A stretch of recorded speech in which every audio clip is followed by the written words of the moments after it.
Good day, everyone. Welcome to our forum for tonight. The topic for tonight's discussion is going to be, can Malaysia be like Japan or other big countries to produce tunas for the world's market?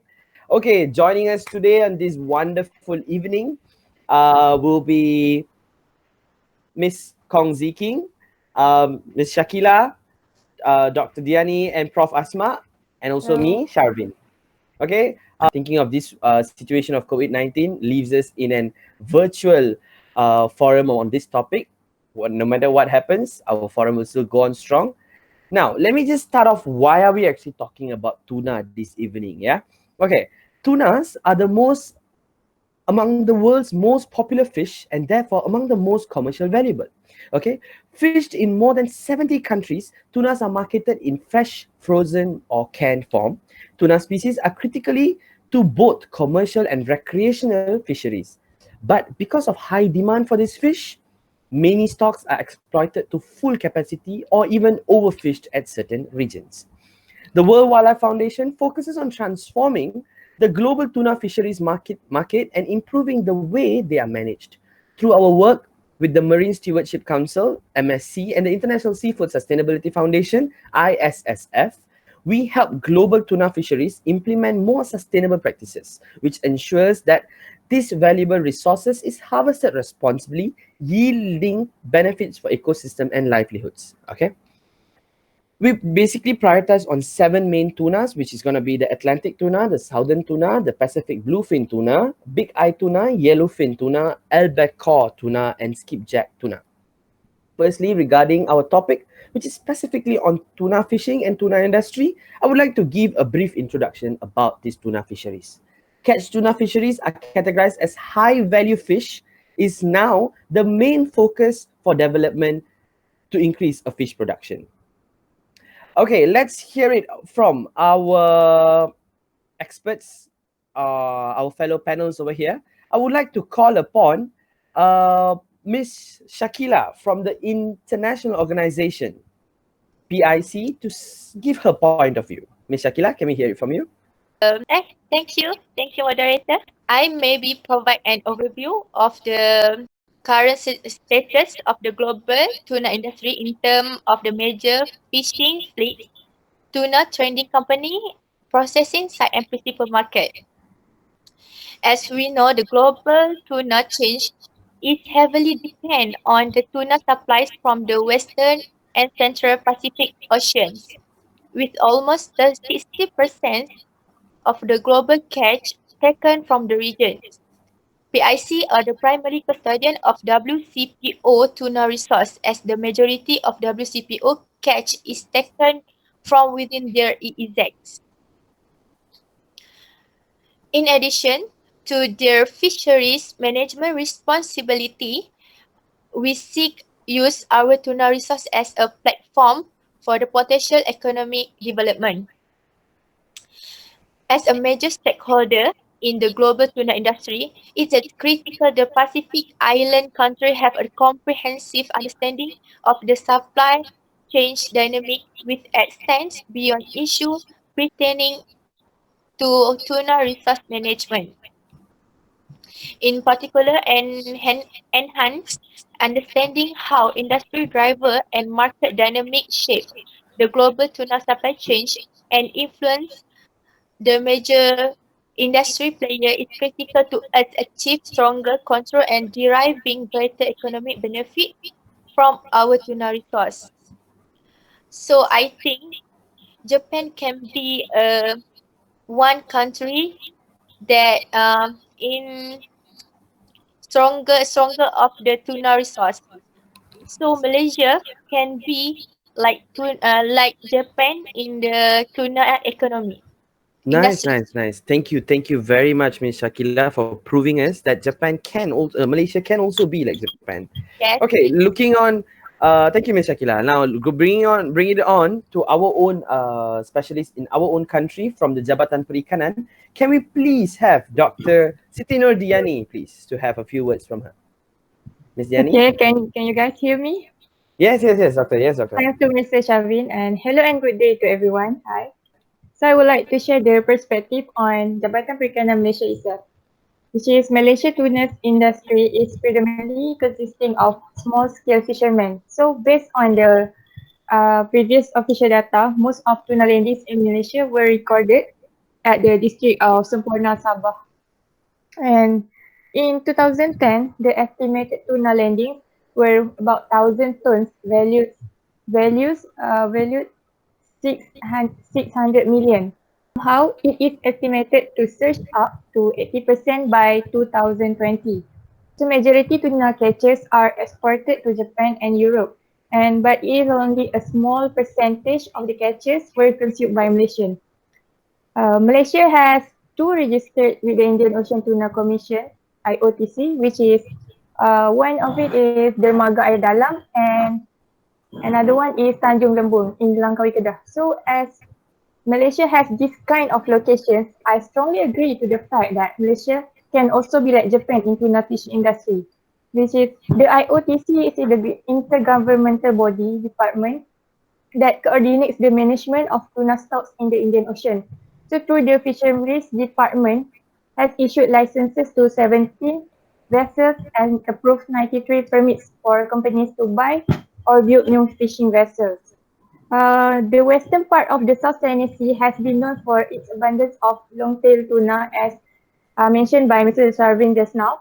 Which this is one of the most important commercial species in this area. So it is found that our seawater temperature is suitable for this kind of migratory species.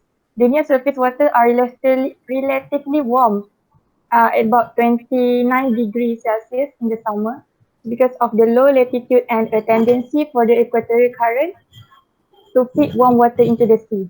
So the Jabatan Perikanan effort is also looking forward to catching 3,000 meal worth of tuna from the Indian Ocean alone over the same period by issuing license to 135 vessels. Okay, that's all. Nice, doctor. So that means we Malaysians are also taking wonderful efforts on bringing this tuna industry up, right? Yeah. Okay. Moving on into we have an audience question. Okay. Before that, let me bring up to someone from Japan itself. I would like to call upon Miss Steffi from the Fisheries and Economic Panel Japan. Yes, Miss Steffi, can you hear us? Yes. 皆さん、こんにちは。お元気ですか? Genki desu, konnichiwa. I would like to thank our moderator, Mr. Sharon. As you guys know, Japan is the world's biggest consumer of tuna, which is an essential element of its food culture, with a total volume of tuna catches reaching more than 400,000 plus in 2030. They are 9% of the global volume. But according to the ISC Stock Assessment Policy Department, the Structure and Cohesion Policy in 2010, the overall stock of Pacific bluefin tuna was medium, but its trend appeared to be on decrease. A new stock assessment released at the end of 2012 confirmed this trend, stating that overfishing is occurring and the stock is overfished. Okay. Nice.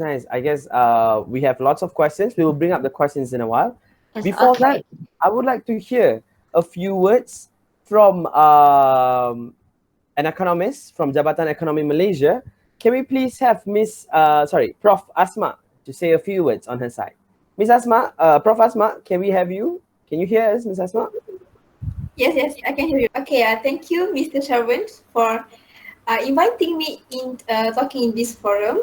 And so, actually, I will talk based on my expertise, which is from the side of economy, the consequence of this project, of this tuna project. So, in fact, actually, there are many economic benefits if our country is able to grow this tuna fish industry. So I talk about the finance based on individual finance and also about the country finance. That I'm very sure that, of course, everyone wants to get the benefit from the tuna project. if we Malaysia really want to market this tuna, and actually I am as a expertise in economic, I am very support if Malaysia want to have this tuna market. So back in 2018, yang di Pertua Negeri Pulau Pinang, Tun Abdul Rahman Abbas graced the launch of Tuna Gallery at Tunku Abdul Rahman Aquarium, Aquata in Batu Maung, Pulau Pinang. So, through the opening of this aquarium, actually we can further our economy through the tourist attraction of our country. From the tourists from our country and also the tourists from the outside of our country. And besides of the attraction of the tourists, we also can give the public the learning about the various species of tuna and also the ongoing research about the tuna fish. Okay, for my second point, why I want tuna market can be market in Malaysia, tuna fishing can be market in Malaysia. Actually, the project can help the fishermen, to upgrade, to increase their income, their daily incomes, because Datuk Seri Ahmad Sabri Cik said the ministry through the fisheries department effort has want to give license to fishermen so that they can go fishing at the Indian Ocean. And as we know that in the ocean we have so many tuna fish, so that our fishermen can increase their finance by having this license and going out to the Indian Ocean to take all the fish, the tuna fish. So that's my point. Why we Malaysian actually to have this project, this tuna project. Okay, Nice, go back nice, to nice, nice, nice. Thank you very much, Miss Asma, for getting in touch with us. I guess you are from a different, you're not with us in the studio. So thank you very, very much for coming into live with us. Okay, we have a lot of questions coming on from the audience. Okay, let me first start off. Miss Steffi from Japan. Yes. Okay, you were talking about that Malaysia. We do have lots of problems being encountered. Yeah. So I would just like to ask this question: what are the causes and how does Japan's government solve the problem of overfishing?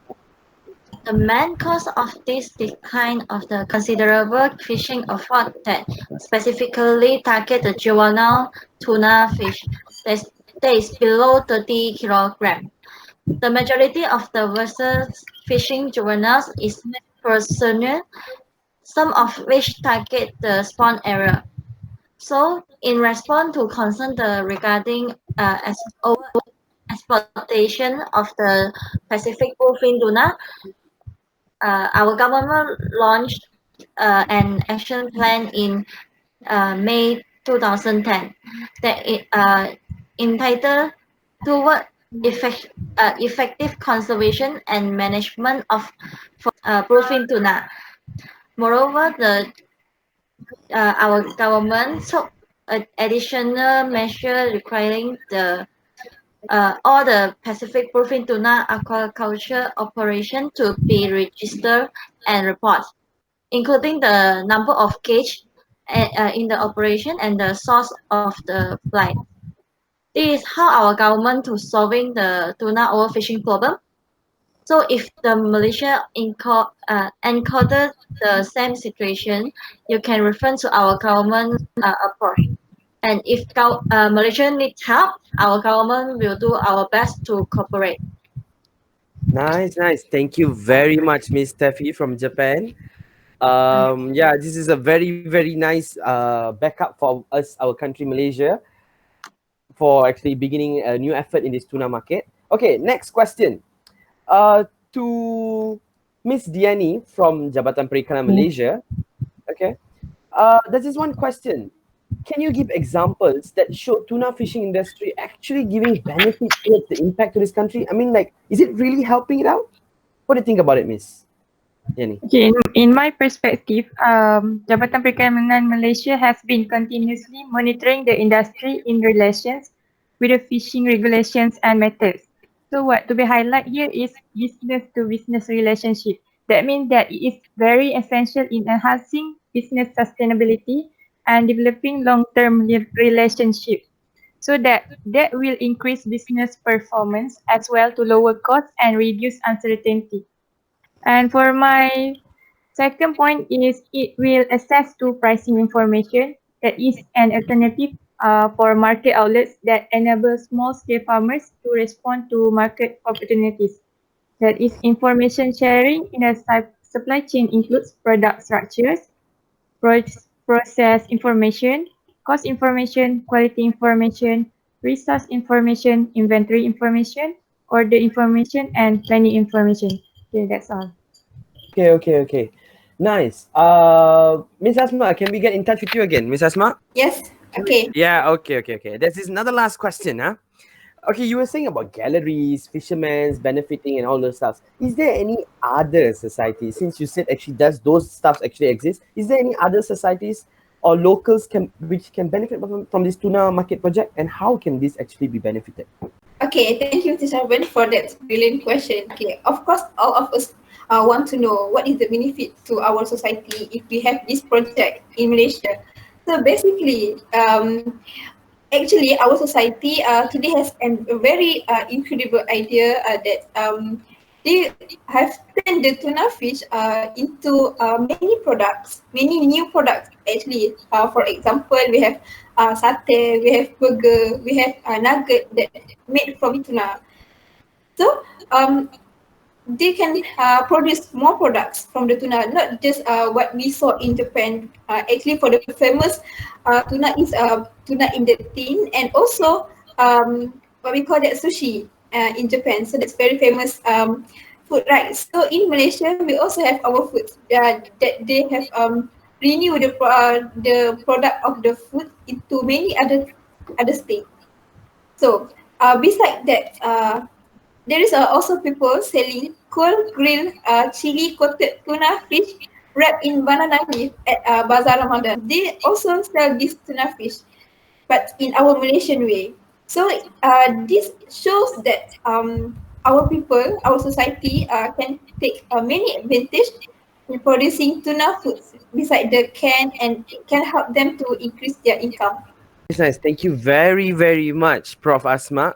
Okay, coming back, I guess the time is actually already ticking already. I guess we have already come to an end of our forum here. But before that, talking about the kings of our forum today, which is going to be the tuna fishes, we also have a guarantee from Japan to be from being a backbone to us, our Malaysian efforts in this tuna world market, and our strong government with Jabatan Perikanan and Jabatan Ekonomi leading towards this tuna market, and also a wonderful example from the international organization PIC.